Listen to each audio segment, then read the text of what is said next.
Another big breaking news చూస్తున్నారు. మరి ముఖ్యంగా రెండు తెలుగు రాష్ట్రాలే కాదు యావత్ భారతదేశానికి సంబంధించి కీలకమైన ఆ ఘట్టం రేపు ఆవిష్కృతం కాబోతోందా?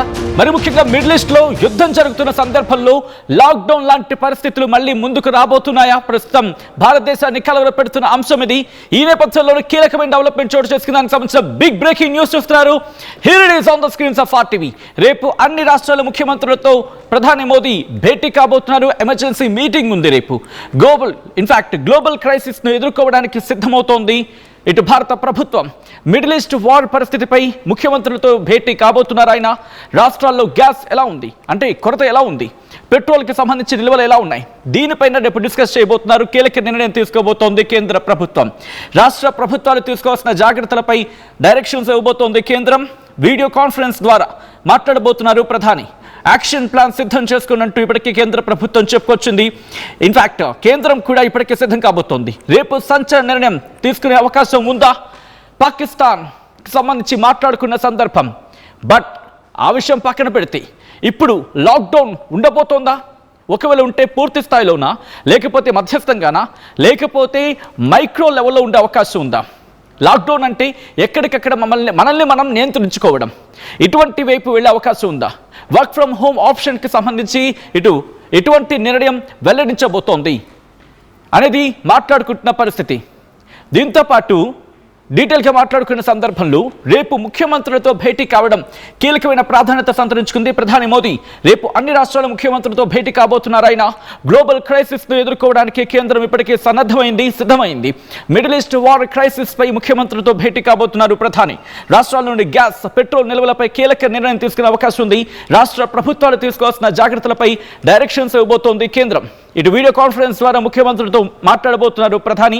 యాక్షన్ ప్లాన్ సిద్ధం చేస్తోంది కేంద్ర ప్రభుత్వం. ఇన్ఫాక్ట్ రేపు ఈ సంచలన నిర్ణయం వెల్లడించే అవకాశం ఉంది. ఇటువంటి సంచలన నిర్ణయం తీసుకునే అవకాశం ఉంది. మరి ముఖ్యంగా పాక్షిక లాక్డౌన్ వైపు వెళ్ళబోతుందా?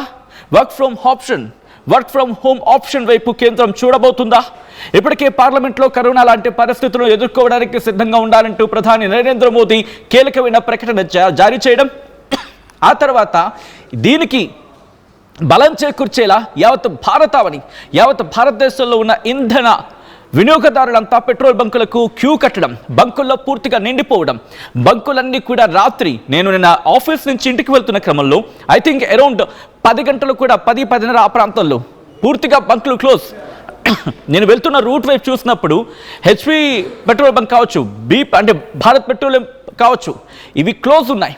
సో ఈ నేపథ్యంలో ఇప్పటికే కేంద్ర ప్రభుత్వం మరీ ముఖ్యంగా క్యాబినెట్ భేటీ అయ్యి కొన్ని కీలక నిర్ణయాలు తీసుకుంది. ఎటువంటి పరిస్థితులు ఉన్నాయి, మనకు ఆప్షన్స్ ఏంటి, దాంతోపాటు విదేశాంగ శాఖ ఎటువంటి నిర్ణయాలు తీసుకుంటోంది, ఎటువంటి కసరత్తు చేస్తోంది, ఫైనాన్స్ మినిస్టర్ ఎటువంటి జాగ్రత్త చర్యలు తీసుకోవాలి, దాంతోపాటు ఇటు పెట్రోలియం శాఖ మంత్రి ఎటువంటి జాగ్రత్తలు తీసుకోవాలి, మనకున్న ఎనర్జీ పరిస్థితి ఏంటి, మనకున్న ఎనర్జీ రిసోర్సెస్ ఏంటి, దాంతోపాటు కన్స్యూమర్స్ నష్టపోకుండా కన్స్యూమర్స్ ఇబ్బంది పడకుండా ఎటువంటి జాగ్రత్త చర్యలు తీసుకోవాలి, అండ్ ఇవన్నీ మనకు కూడా రిసోర్సెస్ ఏంటి, మనకున్న డైవర్సిఫికేషన్స్ ఏంటి, మనకున్న ఆప్షన్స్ ఏంటి, మనకున్న సాధ్యాసాధ్యాలు ఏంటి, ఇవన్నీ కూడా మాట్లాడుకోబోతుంది రేపు కేంద్ర ప్రభుత్వం ముఖ్యమంత్రులతో. ఈ నేపథ్యంలో తెలంగాణలో ఎటువంటి పరిస్థితి ఉందో తెలుసుకునే ప్రయత్నం చేద్దాం. నేరుగా నేను ఇటు తెలంగాణకు వెళ్ళే ప్రయత్నం చేస్తున్నాను. ముందుగా అప్డేట్స్ చేసుకుందాం. మా ప్రతినిధి మధు అప్డేట్స్ అందించేందుకు సిద్ధంగా ఉన్నారు. ఒకసారి మధు దగ్గరికి వెళ్ళే ప్రయత్నం చేద్దాం.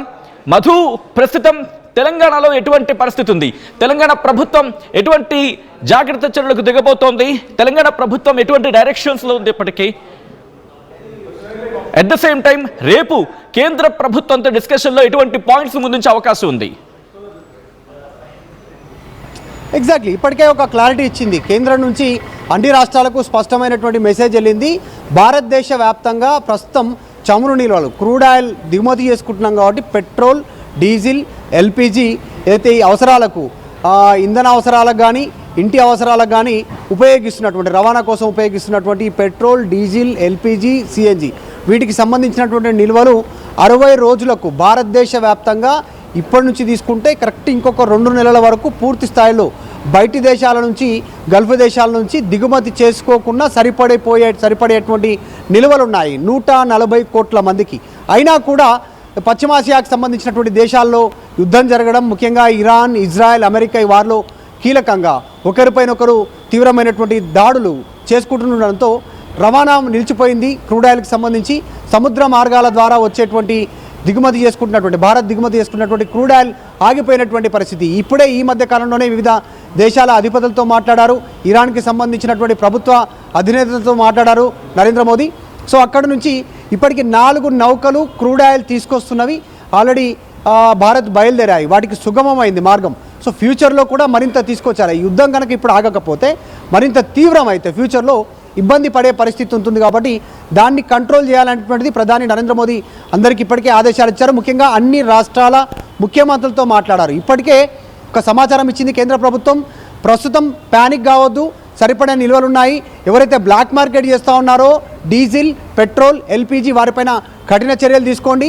ఎక్కువ రేటుకు అమ్మకుండా పెట్రోల్ కానీ, డీజిల్ కానీ, ఎల్పీజీ గ్యాస్ కానీ ఎక్కువ రేటుకు అమ్మకుండా చట్టం తీసుకురండి, కఠినంగా శిక్షించండి, నిబంధన పెట్టండి. పెట్రోల్ బంకుల దగ్గర ట్రాఫిక్ లేకుండా, జనాలు క్యూ లైన్లో పెద్ద ఎత్తున ఉండకుండా వాటిని కంట్రోల్ చేయండి, నియంత్రించండి. ముఖ్యంగా జనాల లోపల ఉన్నటువంటి భయాందోళనను తొలగించండి. కేంద్రంతో కలిసి ముందుకు రండి. కేంద్రం తీసుకున్నటువంటి నిర్ణయాలను రాష్ట్రాలు ఇంప్లిమెంట్ చేయండి అనేటువంటిది రేపు ప్రధాని నరేంద్ర మోదీ వీడియో కాన్ఫరెన్స్లో అన్ని రాష్ట్రాల ముఖ్యమంత్రులతో మాట్లాడనున్నారు. అందులో భాగంగా తెలంగాణ ముఖ్యమంత్రి రేవంత్ రెడ్డి కూడా కీలక సూచనలు చేయనున్నారు. ఇక తెలంగాణ రాష్ట్రం నుంచి ఎలాంటి సూచనలు ఉండనున్నాయి అనేటువంటిది. ఎందుకంటే రీసెంట్గా ఢిల్లీలో ఒక ఈవెంట్లో మాట్లాడుతూ ముఖ్యమంత్రి రేవంత్ రెడ్డి ఈ తీవ్రమైనటువంటి విమర్శలు చేస్తారు. పొలిటికల్ ఎజెండాగా మార్చే ప్రయత్నం చేస్తారు. గతంలో ప్రధాని ఆల్రెడీ కేంద్రానికి సహకరించాలి, కేంద్రం చెప్తున్నటువంటి అంశాలను ప్రజల్లోకి తీసుకెళ్ళాలి, అందరికీ అందుబాటులో ఉండేలా గ్యాస్ తర్వాత పెట్రోల్, డీజిల్ అందుబాటులో ఉండే చర్యలు తీసుకోవాలని కేంద్రం చెప్తా ఉంటే రేవంత్ రెడ్డి కొన్ని తీవ్రమైనటువంటి విమర్శలు చేశారు. ఒకప్పుడు ఆదిమ మానవుల సమయంలో రాళ్లతో కొట్టుకొని అగ్గి ముట్టించుకునేటువంటి పరిస్థితి ఉంది, అలాంటి పరిస్థితి తీసుకురాబోతున్నారనేటువంటి స్టేట్మెంట్ కాస్త పొలిటికల్ సర్కిల్లో విభేదాలు సృష్టిస్తూ ఉంది. తీవ్రమైనటువంటి విమర్శలు ఎదుర్కొంటున్నారు ముఖ్యమంత్రి రేవంత్ రెడ్డి. ప్రభుత్వం వల్ల ఈరోజు ఆయిల్ సమస్య లేదు దేశంలో. యుద్ధాల వల్ల కేవలం భారతే ఎదుర్కోవట్లేదు, ప్రపంచ దేశాలన్నీ కూడా ఈరోజు యుద్ధ వాతావరణంతో తీవ్రమైనటువంటి ఆయిల్ దిగుమతులు సంబంధించి ఇక్కట్లు ఎదుర్కొంటున్నారు. అన్ని దేశాలు అమెరికాతో పాటు చైనా, భారత్, శ్రీలంక ఇంకా ఇలా అనేక దేశాలన్నీ కూడా ఇబ్బందులు ఎదుర్కొంటున్నాయి. కానీ దాన్ని రాజకీయ అంశాలకు ముడిపెట్టడం కరెక్ట్ కాదు అనేటువంటిది విమర్శలు కూడా ఉన్నాయి. సో ఇప్పటికే మిడిల్ ఈస్ట్ వార్కి సంబంధించినటువంటి విషయంలో ప్రధాని నరేంద్ర మోదీ అన్ని దేశాలకు సంబంధించినటువంటి అధినేతలతో మాట్లాడారు, ఫోన్లో మాట్లాడి ప్రయత్నం చేస్తూ ఉన్నారు.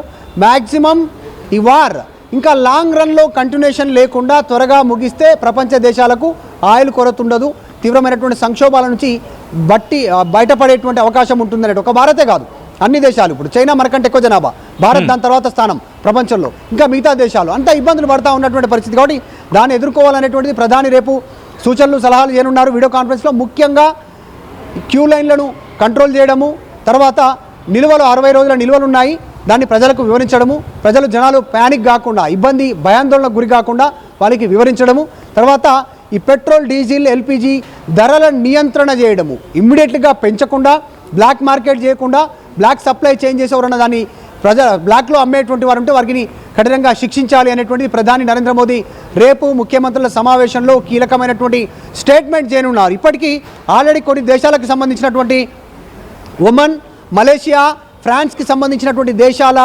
అధిపతులతో నరేంద్ర మోదీ ఆల్రెడీ మాట్లాడారు. ఆల్రెడీ ఇజ్రాయెల్ ప్రధాని నెతన్యాహుతో మాట్లాడారు. రీసెంట్గా అమెరికా అధ్యక్షుడు ట్రంప్తో మాట్లాడారు. ఆ ఫోన్ కన్వర్జేషన్లో ఆల్రెడీ ఇరాన్కి సంబంధించినటువంటి ప్రభుత్వ అధినేతలు ప్రస్తుతం ఎవరైతే డీల్ చేస్తున్నారో విదేశాంగకు సంబంధించినటువంటి వారికి తర్వాత కూడా ప్రధాని మోదీ సంబంధించినటువంటి దౌత్యపరంగా వారితో మాట్లాడారు. అందులో భాగంగానే 4 నౌకలు దానికి సంబంధించినటువంటి ఆయిల్ను సరఫరా కోసం తీసుకున్న ప్రయాణంలో వాటిని 4 నౌకలు భారత్ బయలుదేరినటువంటి పరిస్థితి. ఇవే కాదు, ఫ్యూచర్లో ప్రత్యామ్నాయ మార్గాలపైన దృష్టి పెట్టాలి అనేటువంటిది కూడా రేపు వీడియో కాన్ఫరెన్స్లో భాగంగా ప్రధాని నరేంద్ర మోదీ రాష్ట్ర ముఖ్యమంత్రులకు సూచన చేయనున్నారు. దాంట్లో ఎలక్ట్రిక్ సంబంధించినటువంటి బస్సులను ఇమీడియట్గా ఉన్నటువంటి వాటన్నిటిని రోడ్డుపైన తిప్పేలా, తర్వాత ఎంఎంటీఎస్లు, మెట్రో సర్వీసులు వీటిని పెంచేలా, తర్వాత ప్రభుత్వానికి సంబంధించినటువంటి రవాణాకు సంబంధించినటువంటి వాహనాలు ఏవైతే ఉన్నాయో, ఎగ్జాంపుల్ ఆర్టీసీ బస్సులు కావచ్చు, ఇంకా ఇతరత్రకు సంబంధించినటువంటి వాహనాలన్నింటిని కూడా వాటిని అందుబాటులోకి తీసుకొచ్చేలా, నిరంతరం అందుబాటులో ఉండేలా అన్ని ప్రాంతాలకు. దానితో పాటు ఇంకొక కీలకమైన